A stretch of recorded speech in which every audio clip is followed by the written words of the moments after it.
42장 1절부터 9절까지의 말씀이에요.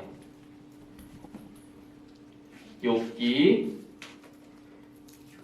42장 1절부터 9절까지에 있는 말씀. 우리 성경책 있는 친구들은 성경책 보고, 없는 친구들은 화면자 보고 함께 봉독하도록 하겠습니다. 욥기 42장 1절부터 9절까지의 말씀.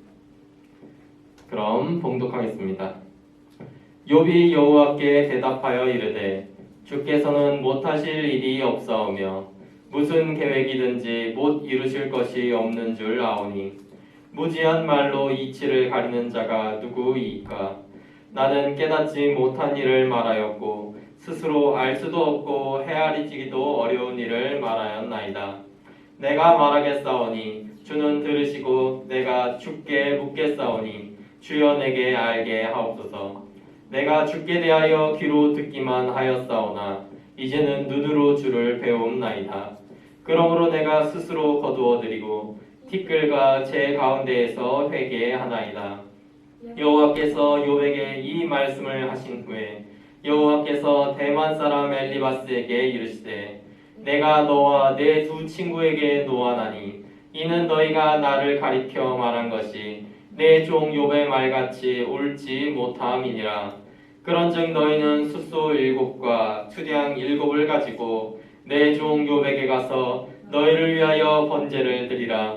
내 종 욥이 너희를 위하여 기도할 것인즉 내가 그를 기쁘게 받으리니 너희가 우매한 만큼 너희에게 갚지 아니하리라. 이는 너희가 나를 가리켜 말한 것이 내 종 욥의 말같이 옳지 못함이라. 이에 대만 사람 엘리바스와 수아 사람 빌닷과 나아마 사람 소발이 가서 여호와께서 자기들에게 명령하신 대로 행하니라. 여호와께서 욥을 기쁘게 받으셨더라. 아멘. 할렐루야. 우리 친구들, 이번 주도 이렇게 함께 나와서 예배드릴 수 있음에 너무너무 감사를 드리고 언제 주님께서 우리 친구들에게 새로운 은혜를 줄 줄로 믿습니다. 오늘의 말씀은 이제 욥기에 대한 내용이에요. 욥기는 말 그대로 욥의 이야기를 뜻하는 그러한 성경이에요. 이 욥이라는 사람은 그 당시 사람 중에 가장 완전한 자라고 불릴 만큼 하나님을 열심히 믿는 사람이었어요. 그런 욥이었기에 하나님께서는 욥에게 많은 재물과 복을 허락하셨고 그런 복 가운데에서도 욥은 자만하거나 잘난 체하는 것이 아니라 오직 하나님을 더욱 경배하드리는 그런 사람이었어요. 그런데 그런 욥에게 불행이 찾아오기 시작해요. 욥의 아들들이 모두 죽고 욥의 재산들이 하나 둘 사라지기 시작했어요. 그리고는 거기서 그치지 않고 욥에게 병이 들기까지 했었어요. 욥의 몸에 여러 병들이 생겨나서 그가 자기 몸을 긁다가 온몸에서 피가 날 정도로 욥은 그런 심각한 고통과 고난 속에 지내게 되었어요. 그래서 사람들이, 그의 친구들이 욥을 찾아와서 이 친구야, 네가 지금 이렇게 벌을 받는 것은 하나님께서 너를 징벌하시는 거야. 이 고난은 하나님의 징벌이니 빨리 너의 죄를 회개해라 라고 욥에게 이야기했지만 욥이 생각하기에 자기는 지은 죄가 없었어요. 욥은 아까도 이야기했듯이 완전한 사람이라고 불릴 만큼 선한 사람이었기 때문에 자기가 생각해 보기에도 내가 생각하기에 나는 정말 하나님께 벌을 받을 만한 죄를 짓지를 않았다. 나는 여태까지 착하게 살아왔고 하나님 말씀 잘 들으면서 지금까지 살아왔다 라고 이렇게 자신하였던 거죠. 그래서 욥과 욥의 친구들은 그것을 가지고 언쟁을 하게 됐고 마지막 네 번째 친구가 그것을 모두 듣고 있다가 욥과 그 세 친구의 이야기에 대해서 하나하나 잘못을 꼬집기 시작했어요. 그리고 그의 말이 끝났을 때 하나님께서는 욥 앞에 나타나서 너가 잘못한 것이 없었을지라도 지금의 상황 가운데에서 너의 그 교만은 결코 옳지 못하였다 라는 것을 욥에게 가르쳐 주었어요. 욥은 스스로 완전한 자라고 생각하면서 나는 죄가 없다. 그러니 내가 하나님을 배웠고 하나님 앞에서 내 이야기를 하면은 나는 내 죄 없음을 하나님 앞에서 드러낼 수 있을 것이다 라고 말하면서 자기가 완전함을 붙잡게 되는 거예요. 상황이 너무너무 힘드니까 그것을 붙잡으면서 마음의 위안을 삼았을 수도 있는데 그게 과해서 교만으로까지 보여지게 되었던 거죠. 하나님께서는 욥의 그런 교만은 꾸짖으셨고 욥은 그때 하나님 앞에 회개를 하였던 거예요. 그렇게 되니까 그 전까지 자기를 옥죄었던 모든 고난이 사라지고 잃었던 재산도 2배나 얻게 되었던 것을 알 수가 있어요. 자, 오늘의 이야기는 불행에 대한 이야기를 좀 해보고 싶어요. 불행한 일. 내가 생각하기에 이번 이 일은 나에게 정말 불행한 일이었어 하는 일들이 우리 친구들한테 있을까요? 전도사님은 불행한 일이라고 하면은 이제 몇 가지 생각나는 것들이 있어요. 전도사님이 이제 어렸을 때 이제 머리를 좀 세게 부딪혀가지고 여기가 이제 찢어져서 7바늘을 꼬맸던 일이 있었어요. 그랬던 일도 있었고 이제 좀 부주의하게 다니다가 다리에 화상을 입었던 적도 있었어요. 이제 이거는 전선이 그냥 부주의긴 했는데 그 당시 뭐 그런 것 때문에 한동안은 여기에 이제 계속 상처가 있고 그랬었던 그런 적도 있었죠. 이런 불행한 일들, 그런 일들을 당할 때 사람들은 그 불행을 해석하려고 해요. 내게 왜 이런 불행한 일이 왔는가? 그런 것들을 생각해 보다 보면은 거기에 이유를 하나씩 붙이게 되는 거예요.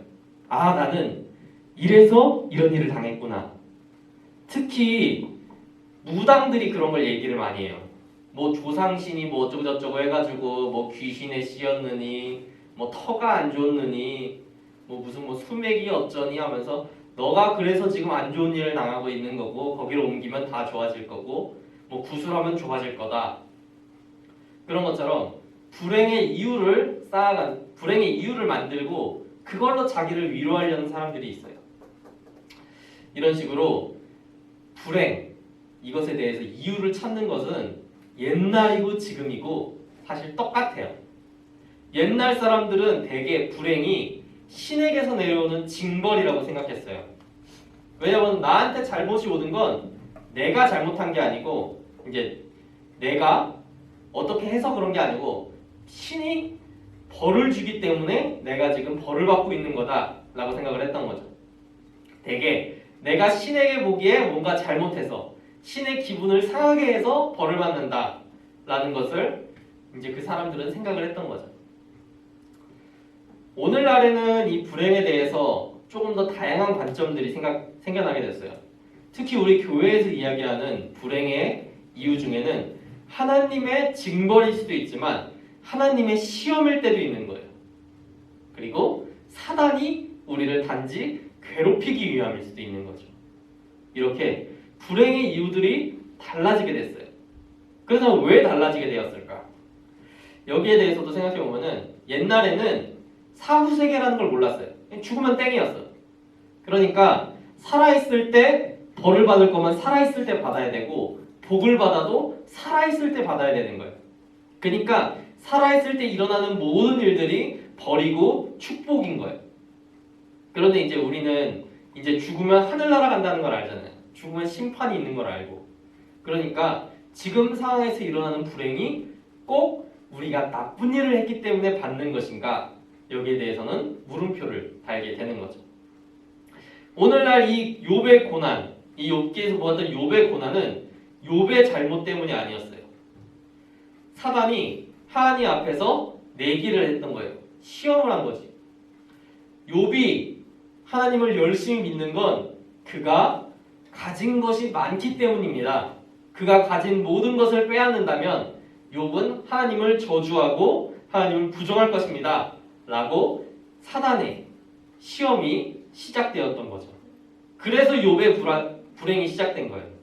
욥이 가지고 있던 모든 재산, 자식, 건강까지 전부 뺏어가면 과연 욥은 하나님을 욕하고 하나님을 저주하는 사람이 될 것인가? 아니면 그럼에도 믿음을 지킬 것인가가 그 시험의 내용이었던 거예요. 그 시험 가운데에서 욥은 단 한 번도 하나님을 욕하지는 않았어요.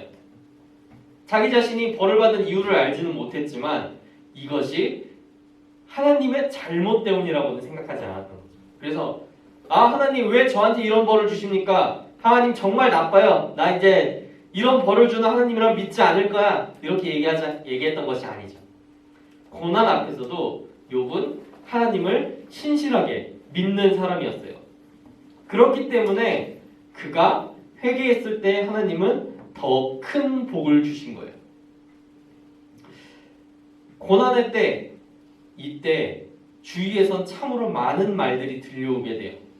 왜냐하면 사람들은 잘 될 때 이야기하는 것보다 안 될 때 충고하는 걸 좋아하기 때문이에요. 욥의 세 친구들도 와서 욥을 위로하기보다는 야, 너 지금 뭔가 잘못했다. 너 빨리 회개해라. 그런 이야기를 한 거예요. 힘들어 죽겠는데 와가지고 친구들이 한다는 얘기가 너 지금 죄 지어서 벌 받는 거야. 빨리 회개해. 이러면은 답답해 미치겠지. 욥도 아마 그랬을 거예요. 그래서 그 세 친구가 계속 말다툼을 했을 거예요. 그렇게 욥의 세 친구들은 와서 너의 그 고난은 너의 죄 때문이니까 당장 회개해라.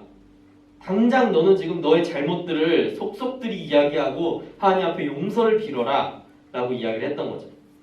하지만 하나님께서는 욥의 앞에 나타나서 다른 이야기를 하셨어요. 너가 스스로 온전하다 하지 말라. 그 얘기가 무슨 얘기냐?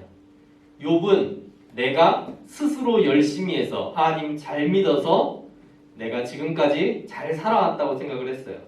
근데 이것은 하나님이 축복을 그냥 더하여 주신 것이지 우리의 무언가 행위 그런 것들로 받아진 것이 아니라는 거죠. 그리고 내가 스스로 완전할 수 있다고 생각했지만 우리는 그렇지 못했던 거죠. 스스로 완전한 사람이라 보았던 욥도 그 자기의 교만이 있었던 것처럼 하나님이 함께하지 않는 사람에게는 누구든지 약점이 있는 거죠. 욥의 약점은 그 교만이었던 거예요. 자기가 여태까지 오랜 세월 동안 완벽하게 하나님을 믿어왔다라는 교만, 그것이 욥의 잘못이었고 욥이 회개할 거리였던 거예요. 그것마저도 털어냈을 때 하나님께서는 놀라운 축복을 주시고 모든 불행을 없애주신 거죠. 우리 친구들도 살아가다 보면은 여러 가지 불행을 겪을 수가 있어요. 전사님이 아까 전에 얘기했던 전사님의 불행한 에피소드는 전부 초등학교에서 중학교도 올라가기 전에 있었던 일들이에요. 그런 식으로 살아가다 보면은 온갖 불행한 일들을 겪을 수가 있어요.